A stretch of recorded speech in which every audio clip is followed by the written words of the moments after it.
ಬಾದನಹಟ್ಟಿ ಗ್ರಾಮದಲ್ಲಿ ರಸ್ತೆ ಅಗಲೀಕರಣದ ಹೆಸರಿನ ಮೇಲೆ ಬಡ ಜನರ ಮನೆ ತೆರವುಗೊಳಿಸುವ ನಿರ್ಧಾರವನ್ನು ಕೂಡಲೇ ಕೈಬಿಡಲು ಆಗ್ರಹಿಸಿ ಮನೆ ಉಳಿವಿಗಾಗಿ ಹೋರಾಟ ಸಮಿತಿ ವತಿಯಿಂದ ಪ್ರತಿಭಟನೆ ಮಾಡಲಾಯಿತು. ಬಾದನಹಟ್ಟಿ ಗ್ರಾಮದಲ್ಲಿ ರಾಜ್ಯ ಹೆದ್ದಾರಿ ಹಾದು ಹೋಗುವ ಕಾರಣಕ್ಕಾಗಿ ರಸ್ತೆ ಅಗಲೀಕರಣದ ಹೆಸರಿನ ಮೇಲೆ ಒಂದು ಹೊತ್ತಿನ ಊಟಕ್ಕೂ ಪರದಾಡುವ ಬಡ ಜನರ ಮನೆಗಳನ್ನು ಒಡೆಯುವುದು ಅವರು ಜೀವಿಸುವ ಹಕ್ಕನ್ನು ಕಸಿದುಕೊಂಡಂತಾಗುತ್ತದೆ. ಇದನ್ನು ನಾವು ವಿರೋಧಿಸುತ್ತೇವೆ. ಸದ್ಯ ನಮ್ಮ ಗ್ರಾಮಕ್ಕೆ ಈಗಿರುವ ರಸ್ತೆಯನ್ನು ಸುಸೂತ್ರವಾಗಿ ಸರಿಯಾಗಿ ನಿರ್ಮಿಸಿ ಕೊಟ್ಟರೆ ಸಾಕಾಗುತ್ತದೆ. ಇದನ್ನು ಬಿಟ್ಟು ಬಡ ಜನರ ಮನೆಗಳನ್ನು ಕಿತ್ತು ರಸ್ತೆ ನಿರ್ಮಿಸಲು ಮುಂದಾದರೆ ಅವರು ಜೀವನ ಬೀದಿಗೆ ಬೀಳುತ್ತದೆ. ಇಂದಿನ ದಿನಮಾನಗಳಲ್ಲಿ ತುಂಡು ಭೂಮಿಯನ್ನು ಖರೀದಿಸುವುದು ಎಷ್ಟು ಕಷ್ಟ ಎಂಬುವುದು ಅಧಿಕಾರದಲ್ಲಿರುವವರು ಯೋಚಿಸಬೇಕು.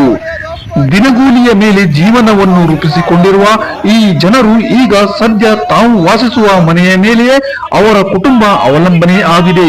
ಆದ್ದರಿಂದ ಈ ಬಡ ಜನರ ಹಿತದೃಷ್ಟಿಯಿಂದ ಪಂಚಾಯಿತಿಯವರು ತೆಗೆದುಕೊಂಡಿರುವ ನಿರ್ಧಾರವನ್ನು ಕೂಡಲೇ ಬದಲಾಯಿಸುವಂತೆ ಆಗ್ರಹಿಸಲಾಯಿತು.